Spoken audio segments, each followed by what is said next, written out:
account of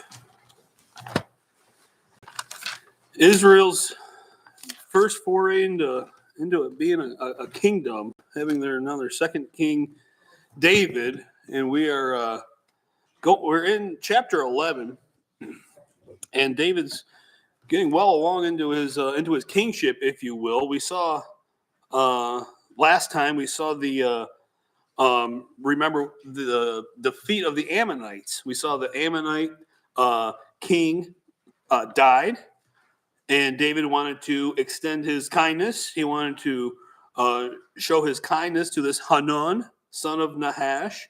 So he sent an emissary to give his regards, if you will, to give his consolations to this neighboring kingdom. Well, that this Hanun was under bad and false guidance, false counsel, and thought that David was sending spies. Remember, and he humiliated them, sent them back naked with their beard shaved off, and David went in. He saw this as a provocation of war, and he went in.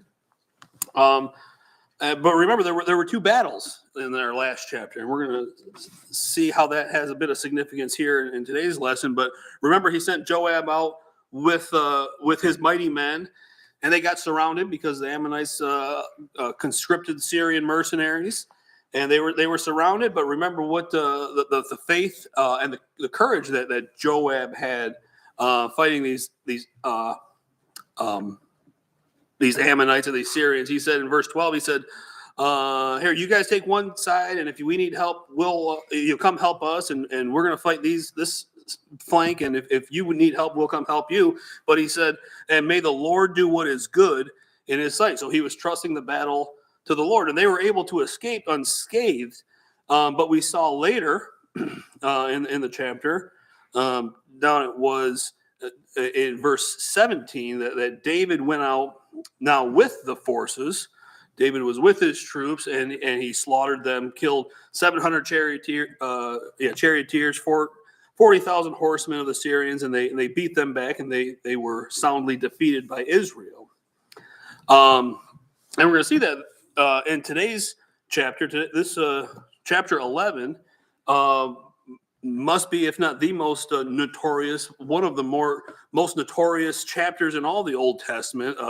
A sin by David that is frankly the largest blight. When you think of the life of this man who is the apple after God's eye, how he can still fall into that same trap that we are all susceptible to, and that trap is human sin, human desire, and human temptation, and unfortunately, of all the great things, and we just saw so many chapters of David showing great character, showing great kindness to Mephibosheth and to others, and leading a good and resourceful military campaigns elsewhere, and really building up and strengthening this new kingdom of Israel. They demanded a king, and this is what we're seeing here in these two books of Samuel is the story of their first two kings.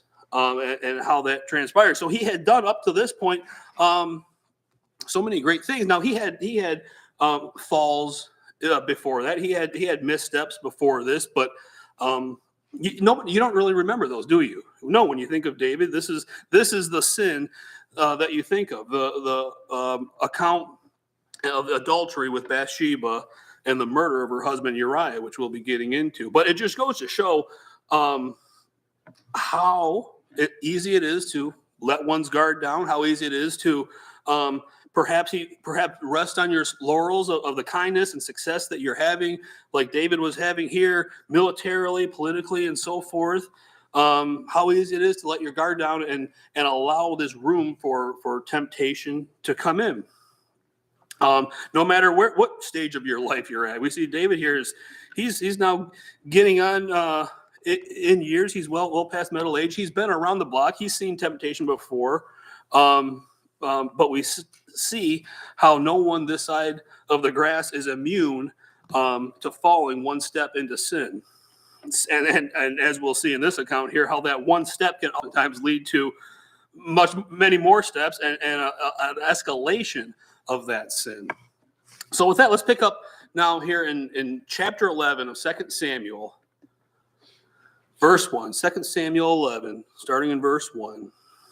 It says, "It happened in the spring of the year, at the time when kings go out to battle, that David sent Joab, his servant, and his servants with him, and all Israel, and they destroyed the people of Ammon and besieged Ramah. But," and look how verse 1 closes, "but David remained in Jerusalem." So we see here at the beginning of this verse, in the spring of the year, and this was accustomed to their calendar that they would, winter time, late fall and into winter was time often a lot of rain and a lot of bad weather, as we're accustomed to with winter. Not the rain so much, but it would have been a very difficult time, particularly with these ancient forces, to conduct warfare during the winter time, during the late fall and into winter time. So they would withdraw from the battlefield. A lot of times this was a time to go back home and regroup, if you will, and then they would go back out once spring came along, and once the battlefields were dried up and you're able to move chariots and horses and such through there. So this was customarily the time when, and as it says there, it's the time when kings go out to battle. Now this also was common practice amongst these eastern kingdoms. You would see the king, and we saw it just last chapter in the previous dust up with these Ammonites. David going out right with his forces and being right there on the battlefield. We saw that earlier on, back at when David was just a lad. We saw Saul right there with the forces. Remember when David came to slay Goliath, the king was right there with the forces. Many other instances where we see this. But we see here at the end of this verse that David remained in Jerusalem. Now this is going to be part of the problem for David, because you see here it's he wasn't on the battlefield. He wasn't engaged with his troops. He was sending, and perhaps this was a level of trust that he had in Joab and the mighty men. They'd already had so much success. He thought, well, I don't need to. Maybe I'm getting advanced in age, and I don't necessarily want to deal with that bivouacking tour with the troops. I've seen my fair share of sleeping out in the wilderness. Perhaps, who knows what David's necessarily thinking here, but regardless, he remained in Jerusalem.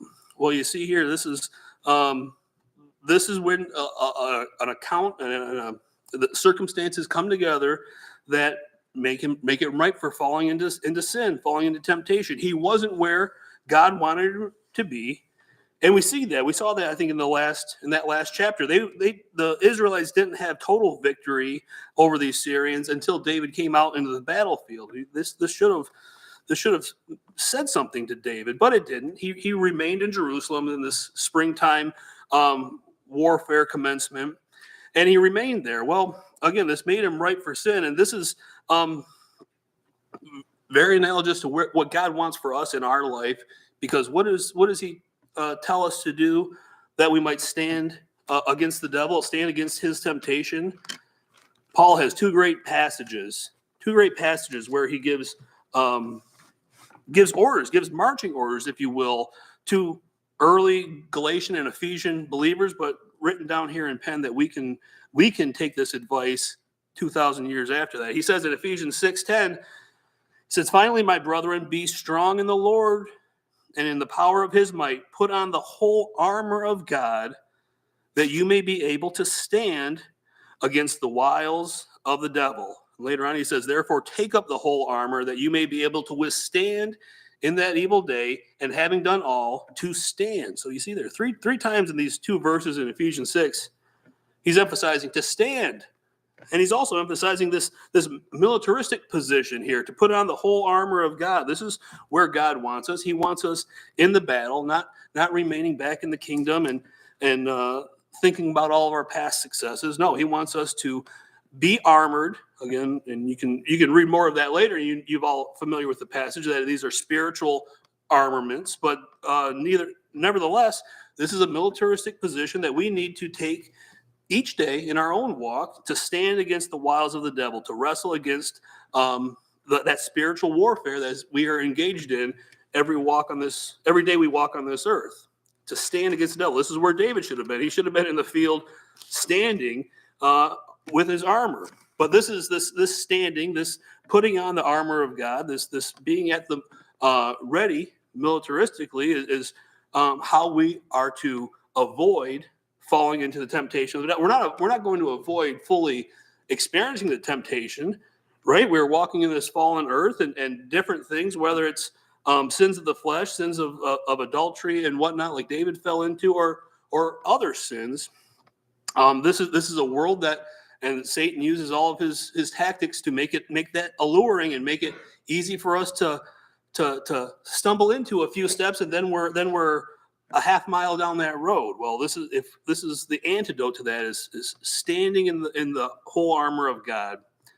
But also, Paul says in Galatians 5:16, similarly he says, "I say then, walk in the Spirit, and you shall not fulfill the lust of the flesh."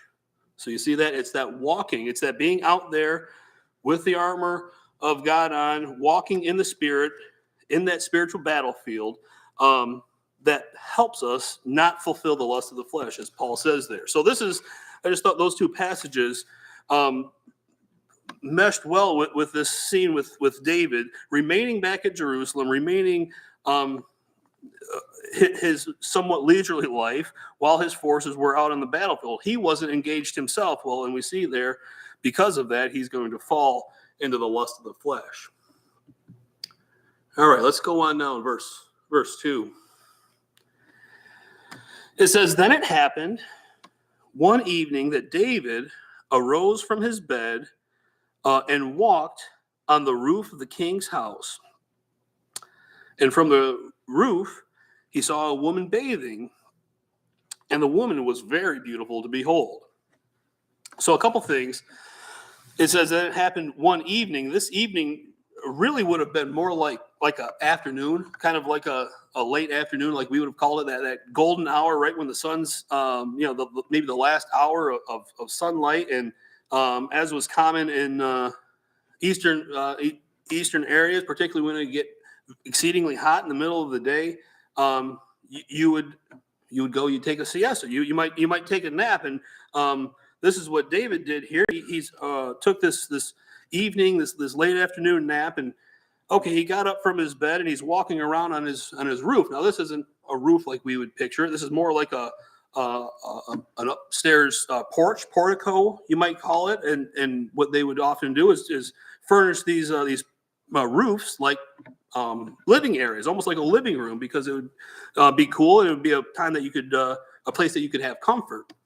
So he got up from his bed and walked out onto this kind of balcony porch area, and he looks from the roof and he sees this woman bathing, and Scripture's not lacking in describing her, and Scripture does this frequently, where it describes individuals of beauty, and it says this woman was very beautiful to behold. And oftentimes when this is the case, you see the writers make it a point of emphasis to describe this, and no question, Bathsheba was a knockout, was a very beautiful woman, as it describes here, to behold.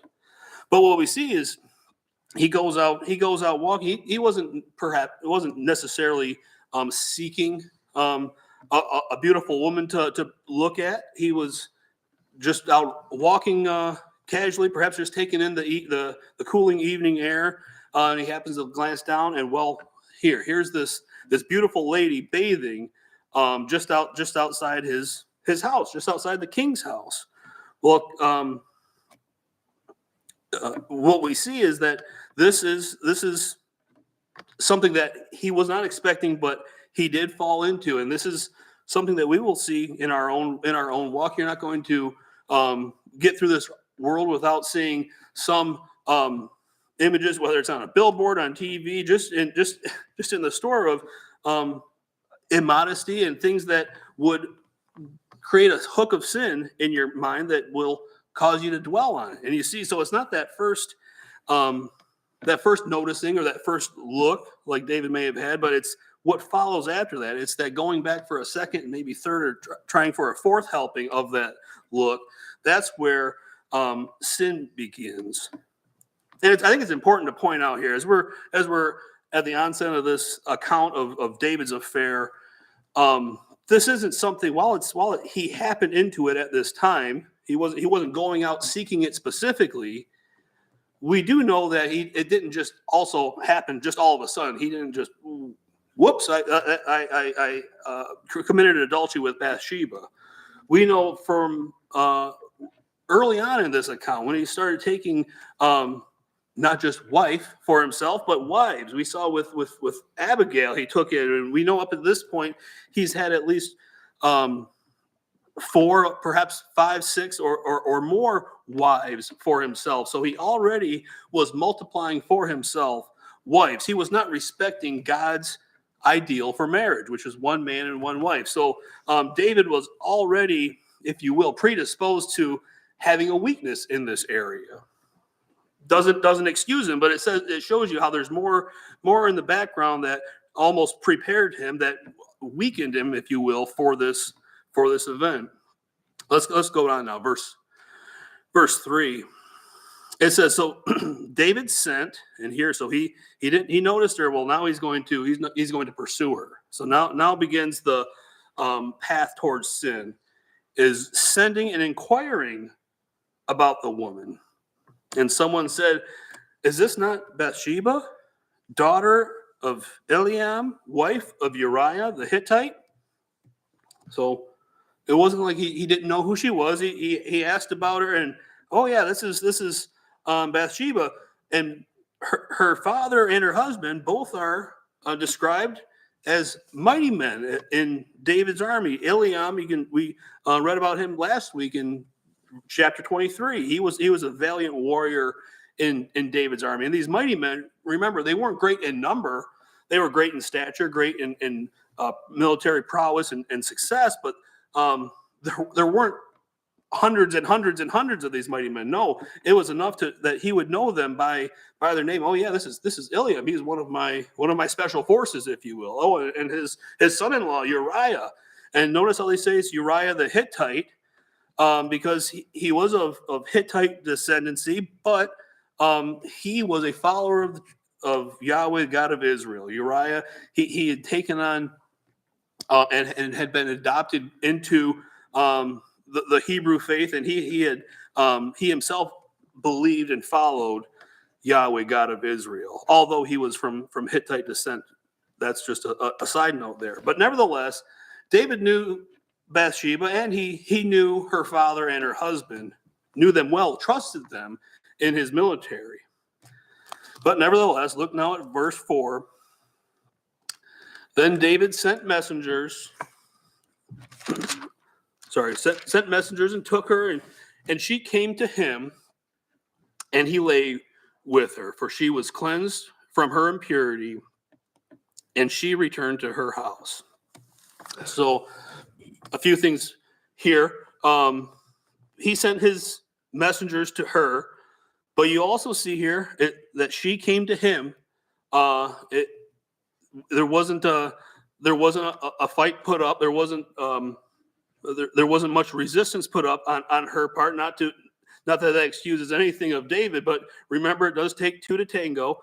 And now perhaps she was, you're given this request by the king. Well, I could imagine be very intimidating and hard to. Well, I'm not going to turn him down. What do you do? He could kill me or worse. But we see that her decision to not resist and come to him furthered along this snowball of sin that is now building. That's going to result in so much death and destruction for both sides of these parties. More on David's side, but you can't forget that Bathsheba lost her husband and lost the life that she had. Nevertheless, it says he lay with her, euphemism for intercourse, and she was cleansed from her impurity. This was part of her bathing. She was after her cycle, and she was cleansed, which we'll see is going to play out to have some importance in the verses following. But they went, they consummated the affair, the adultery, and then it says that she returned to her house. But now verse 5, as sin is wont to do, it's going to take on a life form of its own, and it's going to grow. This one affair that they thought perhaps David thought, well, it'll just be once, and it'll be easy to get away with, right? Well, no, that's not how sin works most of the time. It says in verse 5, and the woman conceived, so she sent and told David and said, I'm with child. Well, now she knows that she's now with child. And remember, she had just cleansed from her impurity. So and her husband has been out with Joab and the troops for how many weeks, months or so. And now she ends up with child. So she sends a message to David to tell him this, saying, hey, we've got a little problem on our hands. And not only for her and the adultery she committed, but for David as well, because adultery carried a death sentence, no matter if you were a lay person or whether you were the king. So here we see this. Well, you can't even call it unexpected pregnancy, and that's a term that so many people use these days. But what did you think was going to happen when you're engaging this type of behavior? Sure, maybe unplanned, but when you're engaged in this type of behavior, well, that is the consequence of it. So we see here that she gives this unplanned conception, the message of that, back to David and saying, okay, what are we going to do about this? So now we see in verse 6, David's going to start the cover up, if you will, start the plan to perhaps extricate himself, so he thought, out of this situation with as little uproar as possible. Well, again, this is when sin begets more sin, and more sin begets more intense and egregious sin. Look at verse 6. It says, then David sent to Joab, saying, send me Uriah the Hittite. Back from the front lines, if you will. Sends his head commander Joab. Okay, send me Uriah the Hittite. Maybe he said, I want a report of things, and I want to hear his opinion of it. Regardless, send him back to the kingdom for me. And Joab, it says, sent Uriah to David. Now, verse 7, when Uriah had come to him, David asked how Joab was doing and how the people were doing and how the war prospered. So you see, he's getting a report. He needs a cover for why he's bringing Uriah back to the kingdom. So he's giving him the full 20 questions. How's Joab and his command? Is he doing a good job? How's the troops? Is the morale good? What's the war prospect like with the advancing enemies and whatnot? He gets the full report here from Uriah. But then look at verse 8, and it says, and David said to Uriah, okay, I've had I've gotten your report. Thanks, Uriah. Now go down to your house, as it says there. Go back to your home. You don't have to go right back to the troops just yet. Go stay down at your house for a night or so and wash your feet. Now this wash your feet is another ancient euphemism for intercourse. He's saying go down to your house, wash your feet, so go and so that you can lay in bed with your wife for a day or two, and then you can depart back to your troops.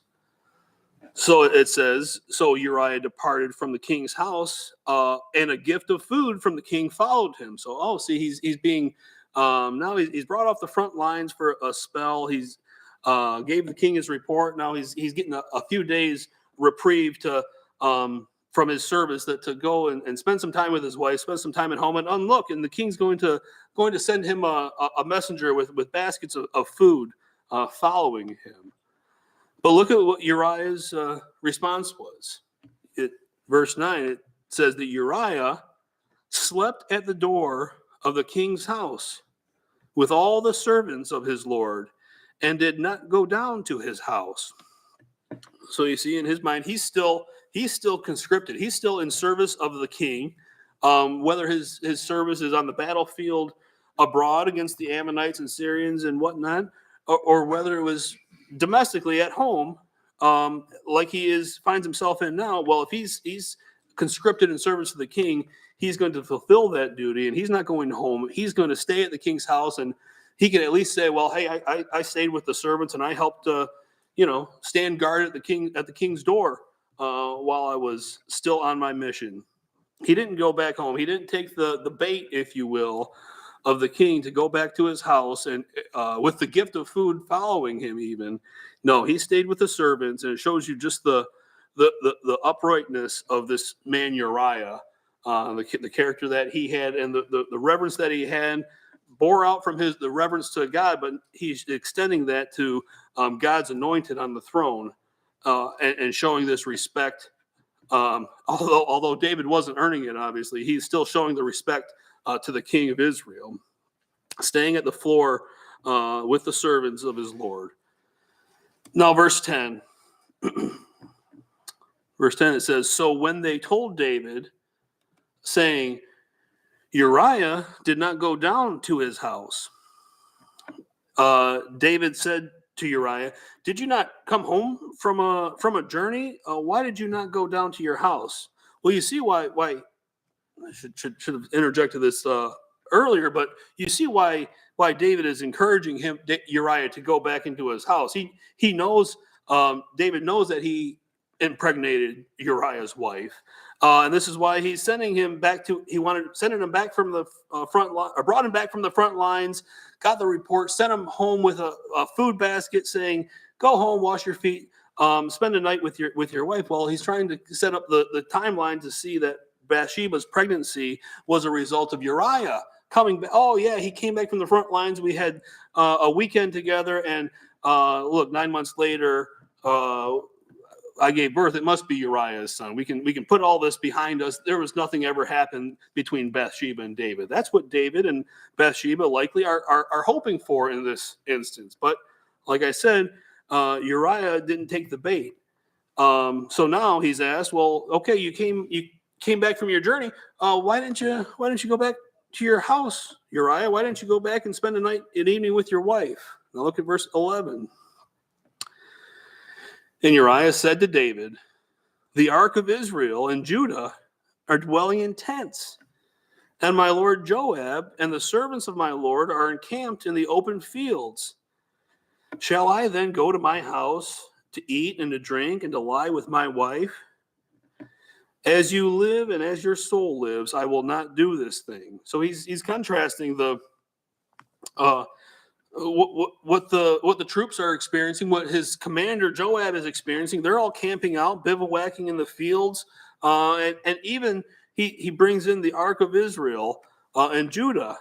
He's saying they're out dwelling in tents. They're our standard bearer for what we live in, and they're just out staying in tents. Why should I then go and go back to my house and eat and drink and to lie with my wife? Uriah doesn't mince words or use euphemisms there. He says, no, I will do no such thing. Then verse 12. Oh, yeah. Talk about throwing gasoline on the fire as far as David's guilt. Oh, yeah, good point, yeah. Yeah, Uriah makes this point, and not knowingly putting salt in the wounds that David is trying to bandage over. Right, Uriah shows this impeccable character, saying, he would be in his right to, okay, he's back in town for a weekend reprieve. Okay, go spend that weekend at home. Well, no, the troops are in battle, and the ark's out there. Granted, he didn't point. He could have said, David, you should be out there. The other kings are out there. But you can imagine. What were you doing? Yeah. What have you been doing staying back in the kingdom? Good point. Any other questions or comments? Yeah, Rich. Yeah, there's an irony here that I was raised that when we just count. When we go through the Bible, we see that Israel goes to war all times of the year. But the term that this is the time we really be covering it. This is the time the kings go out to battle. Mm-hmm. So the reason in the spring kings would join their forces is because, believe it or not, you get snow and everything else in Jerusalem. You get bad weather in the winter. And when spring comes around, young soldiers' hearts and fancies go home in mind. And the morale starts getting low. They'd rather be at home with their wives. I mean, everything's, Sure, that makes sense. Yeah. So the king would go out to a battle to inspire them to keep their mind on the battle and not on the lust of the flesh. Sure. He doesn't go. He Right. steps back and he falls to the lust of the flesh. And this young soldier, Uriah, keeps his mind on the battle. Isn't that something? Yeah, that's a good point. It makes sense. Yeah, you can imagine. Okay, if you have to be stationed out, garrisoned out on the fortresses, or in battle during the winter, like that's going to be a long slog. And yeah, by the time spring comes around, you're thinking, oh man, I'm done with this. And that makes sense why the kings then would go out there to boost morale. And yeah, what irony that David stayed back and fell prey to that indulgence, whereas Uriah was immune from that. So good point. Any other questions, comments? All right, let's keep reading along here. Verse 12. Then David said to Uriah, "Wait here today also, and tomorrow, and I'll let you depart." So he's saying, all right, not just the rest of the day, but stay tomorrow as well. And you can imagine David's like, okay, now I got to figure out what I'm going to do here. So just stay put for a while. He tells Uriah, "Wait here, and I will let you depart." So Uriah remained in Jerusalem that day and the next. Now when David called him, he ate and drank before him, and he made him drunk. And at evening he went out to lie in his bed with the servants of his Lord, but he did not go down to his house. So we see here he's giving occasion for another temptation, if you will. He's trying to tempt Uriah to go down to his own wife, which that's not even a temptation, but in David's schemes, this is what he's trying to manipulate Uriah to get him to do. And now he says, okay, well, I sent you home with a food basket. The food basket didn't help. Well, here, you come eat here, eat and drink. I'll show you a great time around the kingdom. We'll eat and drink, and you'll have a great time, and then you can go back to your house and let nature take over at that point. But look at here, even after eating and drinking with the king, as it says here, David made him drunk on the king's wine. Still in this condition, when evening came around, Uriah was a man of character and honor, and he was still, even though he was out having a good time with the guys, well, he was still staying with the servants, not going down to his house. He still had that character and that wit about him to say, okay, I'm still staying here by the kingdom, or by the king's house. It's also interesting that it says David made him drunk because it would be a direct insult to not drink with the king. So David kept making him, Sure. When the king says drink, you drink. Right. Yeah. He was following orders, if you will. Might have said, no thanks, I've had enough. But you can't do that. You can't do that. That's good. That's a good point. Yeah. So yeah, David knew what he was doing, and he knew what he was trying to get Uriah to do.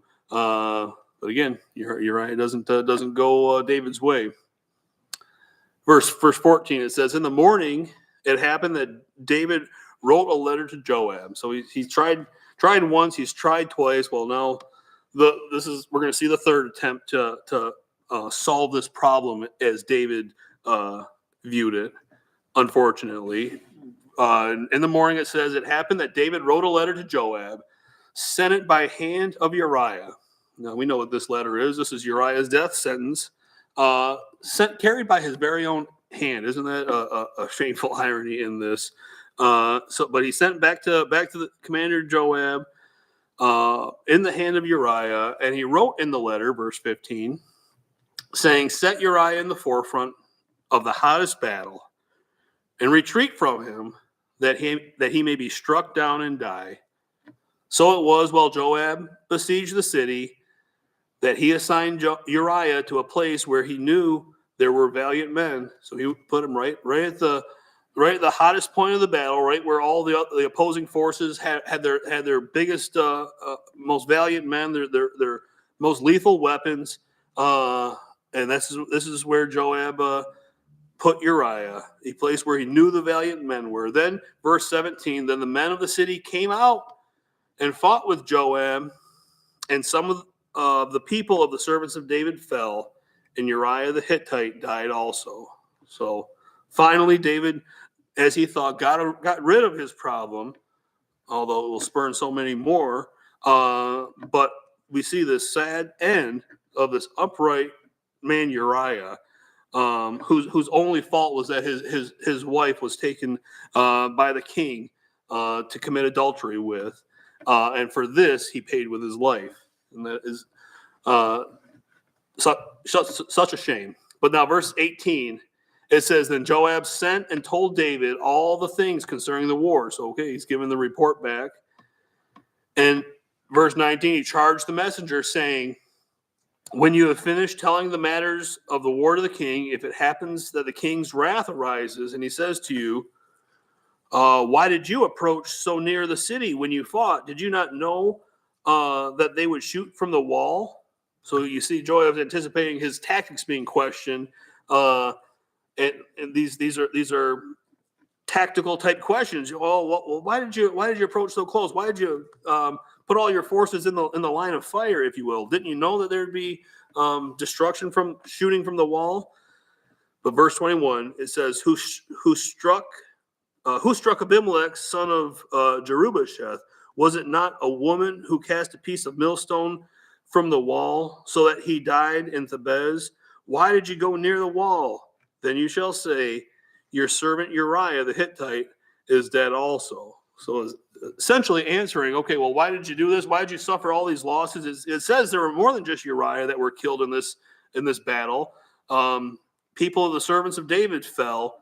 So he says, well, if you get questioned on this and say, well, why did so many fall? He says, well, this is why, because you told me to send Uriah right into the heat of the battle, and you got your way, if you will. Joab is telling David, your servant Uriah is dead also. So verse 22, so the messenger came and told David all that Joab had sent him, and the messenger said to David, surely the men prevailed against us and came out to us in the field. Then we drove them back as far as the entrance of the gate. So we see here this first contingency with Uriah and these other servants that went up close to the wall. They were wiped out, and it brought the men, as it said, out, and they came out to the field to fight them. But in the field they had success. They drove them back to the gate. It says now in verse 24, the archers shot from the wall at your servants, and some of the king's servants are dead, and your servant Uriah the Hittite is dead also. So now verse 25, then David said to the messenger, thus you shall say to Joab, do not let this thing displease you, for the sword devours one as well as another. Strengthen your attack against the city and overthrow it. So encourage him. So you see David saying, oh, it's okay, Joab. Like, don't feel bad. Joab was thinking, oh man, he's going to be angry. He's going to think, why did we take on so many losses? Well, David's saying, well, my mission was a success. I wanted Uriah the Hittite out of my way, a problem off my slate. So now I can tell Joab, well, you're in war. The sword's going to devour one if it happens to be, you're in battle. Don't let it bother you. Is essentially what he's saying. Regroup. He says, strengthen your attack against the city and overthrow it tomorrow. So David thinks that I've gotten past all of this. I can. Joab, you're okay. You had one setback, but this is fine. Carry on. Now look at verse 26, and we're a minute after here, but we'll close out this chapter. It says, when the wife of Uriah heard that Uriah, her husband was dead, she mourned for her husband. as she should have. Then verse 27, and when her mourning was over, it says David sent her, brought her to his house, and she became his wife and bore him a son. But the thing that David had done displeased Yahweh. Well, that's an understatement there. Adultery, which led to the order of a murder.